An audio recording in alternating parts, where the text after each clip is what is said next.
Last video में हमने partnership firm के बारे में बात करी थी and we discussed a lot about the things. And अगर आपको बैंक प्रमोशन से रिलेटेड कंप्लीट कोर्स चाहिए और पीडीएफ नोट चाहिए, बैंकिंग अवेयरनेस कैप्सूल चाहिए, सभी लेटेस्ट अपडेट चाहिए, तो अभी के अभी लिखो प्रमोशंस और उसे व्हाट्सएप कर देना इस नंबर के ऊपर 8360944207 के ऊपर and I be sharing all the details with you. तो मेक श्योर कर लेना कि जल्दी से जल्दी ये व्हाट्सएप कर दो मुझे। और अगर आप चैनल पर नए हो तो मेरा नाम है आशीष जैन, मैं आपके लिए GRB CRB bank promotions and certification की कोर्सेज लेकर के आता रहता हूं। और बैंक प्रमोशन का पूरा कोर्स अवेलेबल है, आप हमारी एप्लीकेशन भी डाउनलोड कर सकते हो which is available at the link iibf.info। तो आपको विजिट करना है लिंक iibf.info/app, राइट। मैं यहाँ पे से कंप्लीट कर देता हूँ, द लिंक इज iibf.info/app और वहां पर जाकर के आपको एप्लीकेशन मिल जाएगी। चलिए आज का सेशन स्टार्ट करते हैं and today it's about the companies act. Companies act के बारे में 2013 के बारे में है। सो कंपनीज के पास होती है एक सेपरेट लीगल एंटिटी। देखो, जब हमने पार्टनरशिप फर्म के बारे में बात करी थी, they were not having a separate legal entity. HUF के पास भी कोई सेपरेट लीगल एंटिटी नहीं थी, लेकिन companies do have a separate legal entity. इसे एक डिस्टिंक्ट लीगल पर्सन माना जाता है, वो अपने नाम से खुद से प्रॉपर्टी ले सकता है, उसको उसके नाम से सू किया जा सकता है और वो किसी पर्सन को भी अपने नाम से सू कर सकती है। और जो लाइबिलिटी होती है मेंबर्स की वो सेपरेट होती है, यानी कि इन the case of company management is separate from the ownership. Ownership अलग कंसेप्ट है एंड मैनेजमेंट अलग कंसेप्ट है, दोनों चीजें अलग अलग होती हैं। एंड फर्दर जो क्रेडिटर्स होते हैं कंपनी के, वो डायरेक्टली सू नहीं कर सकते to the shareholders, right. तो अपनी कंपनी की लाइबिलिटी अलग होती है, तो कंपनी को लायबल मानेंगे, वो शेयर होल्डर्स को सू नहीं कर सकते, राइट। फिर उसके बाद बात आती है रिलेटेड टू लिमिटेड लाइबिलिटी। जैसे मैंने आपको बताया कि लाइबिलिटी जो होती है कंपनी के केस में शेयर होल्डर्स की, डेट्स लिमिटेड लाइबिलिटी, एंड जितना उनके पास नंबर ऑफ शेयर्स हैं सिर्फ उतनी ही उनकी मैक्सिमम लाइबिलिटी रहती है, फेस वैल्यू जितनी, नॉट मोर देन दैट, उससे ज्यादा की उनकी लाइबिलिटी नहीं होती है। और कंपनी का परपेचुअल सक्सेशन होता है, यानी कि अगर इन केस कंपनी के किसी डायरेक्टर की डेथ हो जाती है तो कंपनी फिर भी चलती रहती है।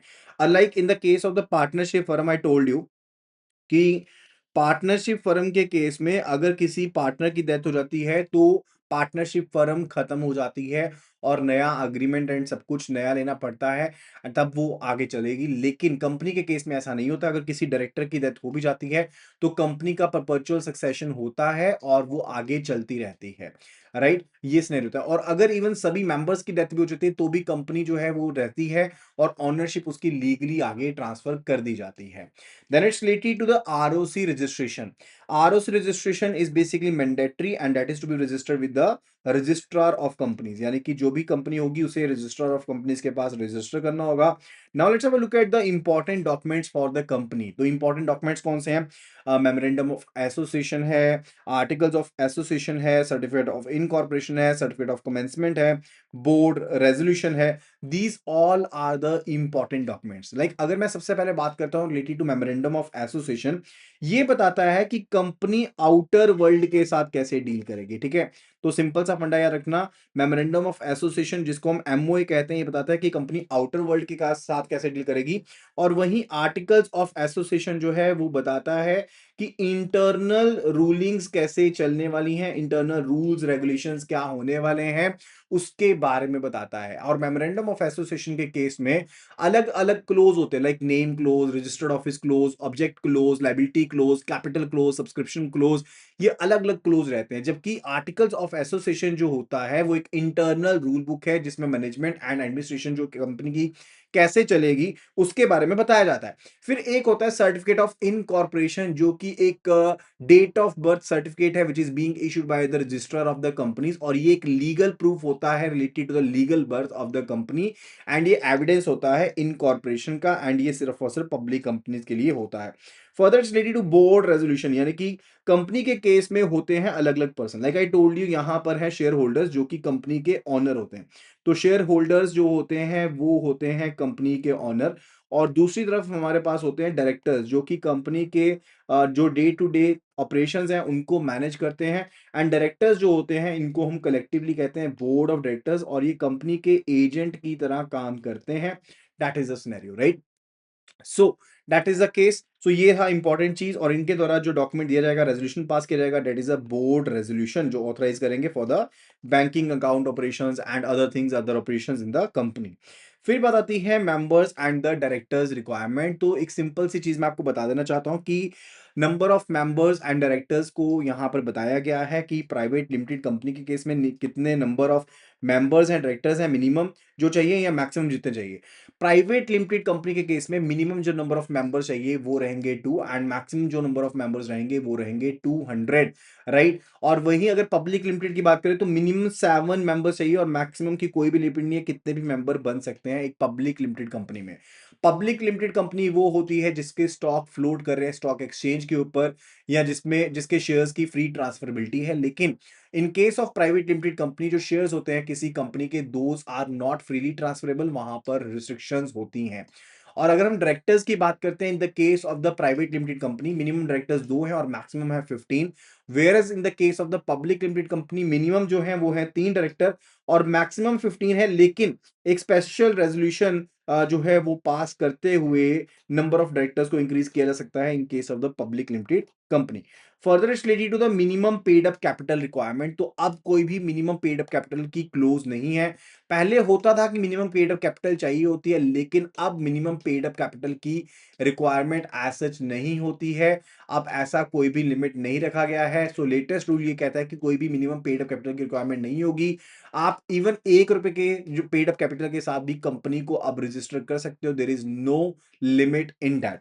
और कंपनी इसके अलावा क्या करती है, अपने ना सिग्नेचर्स यूज करती है, और उन सिग्नेचर्स को हम क्या कहते हैं, we say it to be common seal. यानी कि कंपनी के जो सिग्नेचर होते हैं वो हर एक इंपॉर्टेंट डॉक्यूमेंट जो भी कंपनी के रेजोल्यूशन होंगे उनके ऊपर लगाया जाएगा, उसे हम कहते हैं कॉमन सील। पहले कॉमन सील मैंडेटरी होती थी, लेकिन फिर अमेंडमेंट आई थी 2015 में, और उसके बाद कॉमन सील हो गई थी ऑप्शनल। एंड उसकी एब्सेंस में अगर आपके पास कॉमन सील नहीं है तो 2 डायरेक्टर्स जो होंगे वो डॉक्यूमेंट्स को साइन करेंगे। इन केस अगर 2 डायरेक्टर्स इकट्ठे अवेलेबल नहीं है तो एक डायरेक्टर और कंपनी सेक्रेटरी भी डॉक्यूमेंट्स के ऊपर साइन करके उसे वर्केबल बना सकते हैं। Then it is related to the registered office. देखो मैंने आपको बताया कि रजिस्टर्ड ऑफिस क्लोज होती है in case of the memorandum of association. और ये रजिस्टर्ड ऑफिस क्लोज ये कहती है कि आपको जब इनकॉर्पोरेशन हो जाएगी, यानी कि जब एक कंपनी का जन्म हो जाता है, इनकॉर्पोरेशन हो जाती है, अब उसके बाद with in the period of 30 days आपको अपना वर्किंग बिजनेस प्लेस बताना पड़ेगा, रजिस्टर्ड ऑफिस बताना पड़ेगा। एड्रेस प्रूफ और एनओसी जो होगी प्रीमिसेस से रिलेटेड वो जरूरी रहेगी।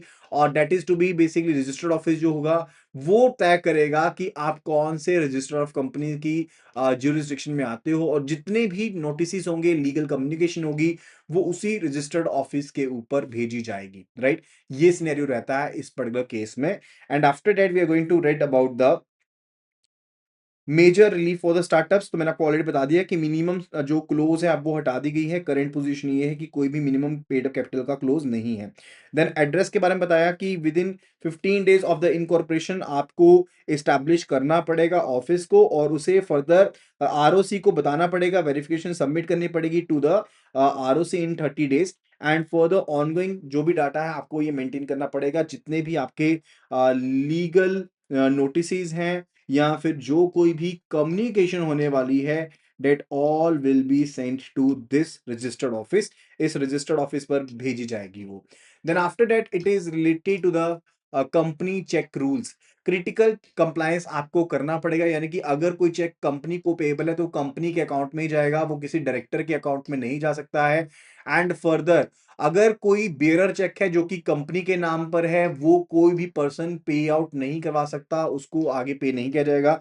सो बेयरर चेक्स भी even can not be paid into directors personal account, वो चीज भी पॉसिबल नहीं है। और अगर कोई वायलेशन करता है तो उसके ऊपर कन्वर्जन का चार्ज लगेगा under the NI act section 131, right. तो इस चीज को भी ध्यान में रखना यहाँ पर जरूरी है। फर्दर इन केस अगर डायरेक्टर की डेथ हो जाती है तो कंपनी चलना बंद नहीं हो जाएगी। यहां पर एक बहुत ही इंपॉर्टेंट रूल है, मैं आपको बता देता हूं। जैसे लेट्स से मैंने आपको बताया भी था ये चीज आगे कि इंडिविजुअल पर्सन का अगर कोई अकाउंट है, ठीक है, और एक पर्सन ने साइन चेक किया था 12 तारीख को, 13 तारीख को उसकी डेथ हो गई है, 15 तारीख को वो चेक प्रेजेंट किया गया और बैंक की नॉलेज में है कि उस पर्सन की डेथ हो चुकी है, तो चेक को वापस कर दिया जाएगा और चेक को डिसऑनर कर दिया जाएगा, क्योंकि बैंकर कस्टमर रिलेशनशिप खत्म हो चुका है और अब बैंकर कस्टमर रिलेशनशिप ही नहीं है, तो बैंक के पास कोई अथॉरिटी नहीं है कि उस अकाउंट को डेबिट कर पाए। लेकिन इन केस अगर एक्स वाई जेड या कोई भी कंपनी है और उसके डायरेक्टर की डेथ हो जाती है, राइट, और डायरेक्टर ने चेक इशू किया था 12 तारीख को, 13 तारीख को हो गई है, डायरेक्टर की डेथ हो गई है, 15 तारीख को चेक प्रेजेंट किया गया है और बैंक की नॉलेज में है कि डायरेक्टर की डेथ हो चुकी है और ये चेक पहले का साइंड है, तो उसके केस में इस चेक को ऑनर किया जाएगा। Cheque will be honoured and उसको हम ब्लॉक नहीं कर सकते, राइट। तो कंपनी चलती रहती है क्योंकि वो एक सेपरेट लीगल एंटिटी है। अगर कोई चेक पहले साइन किया गया था डेथ से पहले, वो वैलिड रहेगा, उसका कंपनी की लीगल स्टैंडिंग के ऊपर कोई भी इंपैक्ट नहीं पड़ेगा। बोर्ड जो है वो नया डायरेक्टर अपॉइंट कर सकता है। Further it's about the memorandum of association. तो मैंने आपको एक सिंपल सी चीज बता दी है कि कंपनी का कॉन्स्टिट्यूशन कैसा है, जो भी ऑब्जेक्ट्स हैं उनको डिफाइन किया जाता है। इवन जो कैपिटल है वो भी इसी में डिफाइन की जाती है। कंपनी के पास ना अलग अलग तरह की कैपिटल डिफाइन की गई है। कौन कौन सी कैपिटल है? Like one, it is related to the authorised capital. कोई भी कंपनी किसी भी टाइम के ऊपर मैक्सिमम जो कैपिटल मार्केट से उठा सकती है उसे कहते हैं ऑथराइज्ड कैपिटल। एंड जो कैपिटल कंपनी इशू कर चुकी है उसे कहते हैं इशूड कैपिटल। एंड जो पैसा कंपनी के पास इशू करने के बाद एक्चुअल में आ चुका है उसे हम कहते हैं paid up capital, right. And further अब आपने इशू निकाला और उसमें आपके पास कुछ एक एप्लीकेशंस आई, तो उसे हम कहते हैं सब्सक्राइब्ड कैपिटल, राइट। तो ये फंडा रहता है related to the different types of the capital, right. तो मेमोरेंडम ऑफ एसोसिएशन आपको बताता है कि कंपनी आउटर वर्ल्ड के साथ कैसे डील करने वाली है। और एक चीज मैं आपको और बताता हूं, अगर कंपनी मान लो कोई ऐसी चीज करती है जो एमओए में मेंशन नहीं है और उसकी पावर से बाहर है, तो उसे हम क्या कहते हैं कि वो अल्ट्रा वायर्स माना जाता है। यानी कि अगर कोई स्कोप में की गई है चीज एमओए के, फिर तो वो ठीक है। लेकिन अगर स्कोप में नहीं की गई है चीज, आउट ऑफ स्कोप चीज की गई, मैं यहां पर लिख भी देता हूं, अगर आउट ऑफ स्कोप चीज की गई है तो उसे कहा जाएगा अल्ट्रा वायर्स। उसको अल्ट्रा वायर कहा जाता है और वो इनवैलिड होती है और उसके केस में कंपनी और मेंबर्स बाउंड नहीं होते हैं अल्ट्रा वायर एक्शन को लेकर के। जैसे मान लो कि आपने फंड्स का इस्तेमाल ऐसी चीज के लिए कर लिया जिसका ऑब्जेक्ट मेंशनड ही नहीं था मेमोरेंडम ऑफ एसोसिएशन में, या आपने बोरोइंग कर ली बियॉन्ड द ऑथराइज्ड लिमिट, तो उसे हम क्या कहेंगे? We say it to be ultra vires. And जो कोई चीजें विद इन द एक्शंस की गए हैं, like action with in the powers of MOA and AOA किए गए हैं, आर्टिकल्स ऑफ एसोसिएशन में जो चीजें मेंशनड है, मेमोरेंडम ऑफ एसोसिएशन में जो चीजें मेंशनड है, अगर उनके हिसाब से कोई चीज की गई है तो उसे हम कहेंगे इंट्रा वायर्स। यानी कि अगर मेल खाती है तो इंट्रा वायर्स है, अगर आउट ऑफ स्कोप है तो उसे हम अल्ट्रा वायर्स के नाम से जानते हैं। Then it's related to doctrine of constructive notice. ये भी जो एक पॉइंट है काफी इंपॉर्टेंट है और इसको हम क्या कहते हैं? We say it to be doctrine of constructive notice, right. Not doctrine of constructive notice क्या होता है? डॉक्ट्रिन ऑफ कंस्ट्रक्टिव नोटिस होता है कि कल को अगर मान लो कोई पर्सन डील करता है कंपनी के साथ, तो ये माना जाएगा कि उस पर्सन ने कंपनी के एमओए और एओए को गो थ्रू कर लिया है, बिकॉज ये पब्लिक डॉक्यूमेंट्स हैं। ये दोनों ही डॉक्यूमेंट्स क्या हैं? This all are the public documents. और जब आप किसी कंपनी के साथ डील करते हो तो ये माना जाएगा कि आपने उन डॉक्यूमेंट्स को गो थ्रू कर लिया है। क्लियर है चीज? Further it's related to articles of association. Articles of association होते हैं इंटरनल रूल्स, यानी कि इंटरनल बायलॉज जो कंपनी फॉलो करेगी अपने ऑपरेशंस के लिए। एंड कंपनी के अगर एओए को फॉलो नहीं भी किया जा रहा तो जो पर्सन इनके साथ डील कर रहा है उसकी कोई गलती नहीं है। अब इंटरनल कैसे रूलिंग चलती है नहीं चलती है वो मैटर नहीं करता। अगर आपने ये चीज देख ली है कि एज सच जो चीजें हो रही हैं वो as per the MOA AOA हो रही हैं, अब उनको प्रेजेंट करने का तरीका इनसाइडर कैसे चल रहा है वो मैटर नहीं करता है, राइट। सो ये बाइंडिंग होती है सभी मेंबर्स के ऊपर। अगर कोई एक्ट होता है बियॉन्ड एओए, वो इंट्रा वायर्स इशू क्रिएट कर देता है, बिकॉज आपने इंट्रा वायरस चीज को नहीं करा है। Further related to the certificate of incorporation, I told you ये होता है एक डॉक्यूमेंट, डेट ऑफ बर्थ। तो बेसिकली ये डीओबी सर्टिफिकेट है, डेट ऑफ बर्थ सर्टिफिकेट है एक कंपनी को लेकर के, राइट। एंड एक कंक्लूसिव प्रूफ होता है कि कंपनी का जन्म हो चुका है। Then it's related to the one person company. लेकिन उससे पहले हम कवर करना चाहते हैं topic related to duty to register charges with ROC. यानी कि अगर आप अपना कोई चार्ज क्रिएट करवाते हो प्रॉपर्टी के ऊपर, तो उसे चार्ज को रजिस्टर करवाना पड़ेगा with the registrar of the companies. Charge का मतलब होता है अगर आपने प्लेज का चार्ज क्रिएट करवाया, मूवेबल इमूवेबल का चार्ज क्रिएट करवाया, then it is to be registered. And इसके केस में प्लेज, मॉर्टगेज, हाइपोथिकेशन, लियन, कोई भी चार्ज है that is to be registered with the ROC. अब रूल क्या कहता है कि कोई भी चार्ज अगर क्रिएट हुआ है तो आरओसी के पास वो रजिस्टर करवाना पड़ेगा with in period of 30 days. ठीक है, तो विद इन 30 दिन के पीरियड के अंदर अंदर आपको चार्ज को रजिस्टर करवाना पड़ेगा। एंड एडिशनल फीस के साथ आप अगले 300 दिन के अंदर अंदर इसे रजिस्टर करवा सकते हो। अगर आपने इसको रजिस्टर नहीं करवाया तो चार्ज वॉइड हो जाएगा एंड वो लिक्विडेटर एंड क्रेडिटर्स के लिए वॉइड माना जाएगा, उसको शामिल नहीं किया जाएगा। And further bankers always insist कि जो आरओसी चार्ज है रजिस्ट्रेशन वो करवाना ही करवाना है। So this is a ruling about the duty to register the charges, right. And then after that it's related to one person company. One person company OPC वो company होती है जहां पर सिर्फ एक ही मेंबर है, एक ही डायरेक्टर है एंड उन्हें एक नॉमिनी को अपॉइंट करना पड़ेगा during the incorporation. And annual turnover limit पहले होती थी लेकिन 2021 की अमेंडमेंट के दौरान उसे रिमूव कर दिया गया है। एंड ओपीसी को प्राइवेट लिमिटेड कंपनी में वॉलंटरली कभी भी कन्वर्ट किया जा सकता है, राइट। एंड इसे एक्चुअल में प्राइवेट लिमिटेड ही कहते हैं लेकिन ट्रीट इसको प्राइवेट लिमिटेड कंपनी की तरह करेंगे, लेकिन इसको कन्वर्जन किया जा सकता है। एंड सिर्फ जो इंडियन रेजिडेंट नेचुरल पर्सन है सिर्फ वही ऐसी कंपनी को ओपन कर सकते हैं। So it's a one person company, सिर्फ और सिर्फ एक ही मेंबर है, एक ही डायरेक्टर है। नॉमिनेशन इज मैंडेटरी एंड जो नेम होगा वो मेंशन किया जाएगा under the memorandum of association. And small businesses के लिए, सोलो एंटरप्रेन्योर्स के लिए ये स्ट्रक्चर काफी ज्यादा इफेक्टिव रहने वाला है। Further it's related to duty of registration charges. I already told you 30 दिन के अंदर रजिस्टर करवाना होता है और एडिशनल पेनल्टी को पे करते हो, एडिशनल पेनल्टी को पे करते हुए इसे आगे एक्सटेंशन मिल सकता है 300 डेज का। ठीक है, ये 300 दिन का एक्सटेंशन होता है आगे जो हो सकता है अगर रजिस्टर नहीं करा। अगर रजिस्टर नहीं करा तो चार्ज को वॉइड माना जाएगा। तो मैं यहां पर लिख देता हूं इफ नॉट रजिस्टर्ड, राइट। 300 दिन के अंदर अंदर आपने रजिस्टर नहीं करा तो फिर चार्ज को क्या माना जाएगा, वॉइड कंसीडर किया जाएगा। क्लियर है चीज। If we talk about the registration charges over here, तो रजिस्ट्रेशन टाइम फ्रेम को एक्सटेंड किया जा सकता है और ये मैंने आपको ऑलरेडी बता दिया है कि एडिशनल फीस का जो क्लोज है वो 300 डेज का है। अगर आप उसे रजिस्टर नहीं करते हो तो आप एनफोर्स नहीं कर पाओगे, डेब्ट ऑब्लिगेशन जो रहेगी कंपनी के ऊपर रहेगी। एंड प्लेज को रजिस्ट्रेशन से एक्सक्लूड किया गया। यहाँ पर एक जो बेसिकली एक एक्सेप्शन है दैट्स रिलेटेड टू प्लेज, कि प्लेज का चार्ज अगर आप रजिस्टर नहीं भी करते हो तो भी कोई इश्यूज नहीं। क्लियर है चीज। Further it's related to charge the holders rights, right.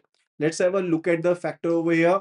यानी कि अगर XYZ कंपनी को लोन दिया है एबीसी बैंक ने, राइट, और इनका एक एसेट था उसके ऊपर चार्ज को क्रिएट करवाया गया है। अब ये कंपनी चार्ज नहीं रजिस्टर करवा रही है तो ये आरओसी के पास एबीसी बैंक खुद भी जा सकता है चार्ज को रजिस्टर करवाने के लिए। यानी कि इसके पास राइट अवेलेबल है कि ये आरओसी के पास जाएगा कि मेरा चार्ज जो है वो क्रिएट करो। And further processing application process करना पड़ेगा आरओसी को, विद इन 14 डेज एप्लीकेशन को प्रोसेस करना पड़ेगा।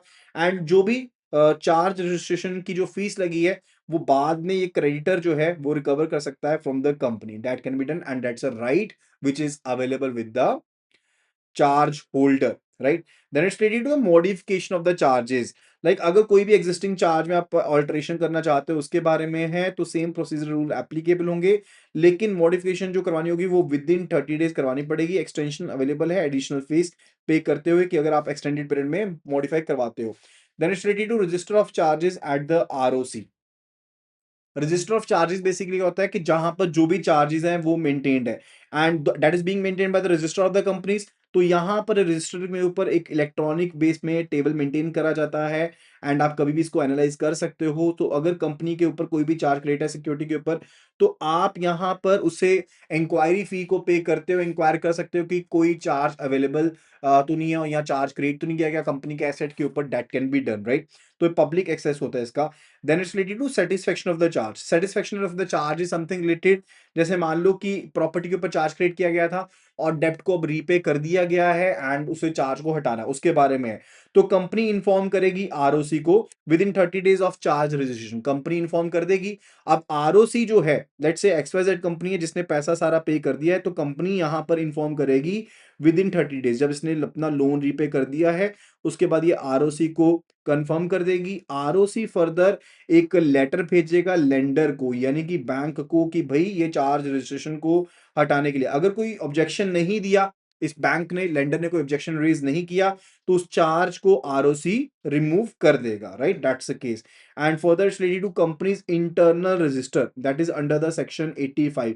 Now company's internal register is related to कि चार्जेस का कोई भी चार्ज जो क्रिएट किया जाता है कंपनी के द्वारा, उसका एक रजिस्टर कंपनी को मेंटेन करना होता है, and that is available for inspection. And एक इंस्पेक्शन फीस करते हुए आप उसको इंस्पेक्ट कर सकते हो रजिस्टर को, कि कौन से एसेट्स है जिनके ऊपर चार्ज क्रिएट किया गया है। And this is a mandatory statutory requirement कि कंपनीज को ये रजिस्टर मेंटेन करना पड़ेगा। और अगर आप कंप्लाई नहीं करते हो तो उस केस में आपके ऊपर फाइन पड़ सकता है, जो 1 लाख से 10 लाख तक का फाइन आपके ऊपर पड़ सकता है। या फिर अगर कोई क्रूशियल मैटर है उसके केस में आपको जेल भी हो सकती है 6 महीने की, इसके साथ साथ, राइट? तो ऑफिसर इम्प्रिजमेंट, जो भी पर्सन अगर इस चीज को कंप्लाई नहीं करते हैं या छुपाने की कोशिश करते हैं, उसमें साथ में 6 महीने की कैद भी हो सकती है उन ऑफिसर को। Further it's related to amendment of the paid up capital companies amendment act 2015 and 2018। तो प्रीवियस करंट रूल जो है वो यही है, जैसे मैं आपको बताया था कि कोई मिनिमम पेड अप कैपिटल की रिक्वायरमेंट नहीं है प्राइवेट एंड पब्लिक लिमिटेड दोनों के लिए। अब आप 1 रुपए के साथ भी, पेड अप कैपिटल के साथ भी रजिस्ट्रेशन करवा सकते हो। इवन जो कॉमन सील है वो भी अब रजिस्ट्रेशन के लिए मैंडेटरी है, that is not even required, वो भी अब रिक्वायर्ड नहीं है। ऑल्टरनेटिव ये है कि 2 डायरेक्टर साइन करेंगे, जहां पर 2 डायरेक्टर नहीं है वहां पर डायरेक्टर प्लस कंपनी सेक्रेटरी जो है वो मिलकर के साइन कर देंगे, एग्जीक्यूट कर देंगे, and that will be done. Then it's related to commencement of the business.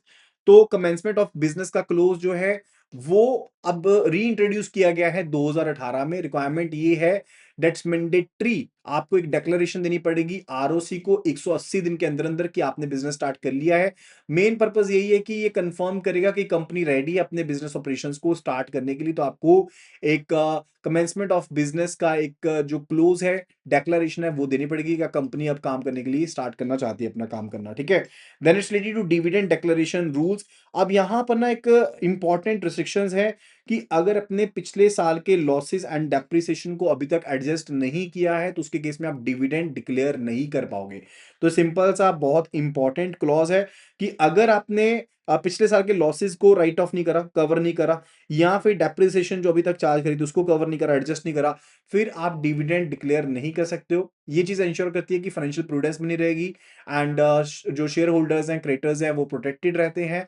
And ये मैंडेटरी कंप्लायंस है डिविडेंड डिस्ट्रीब्यूशन से पहले, राइट?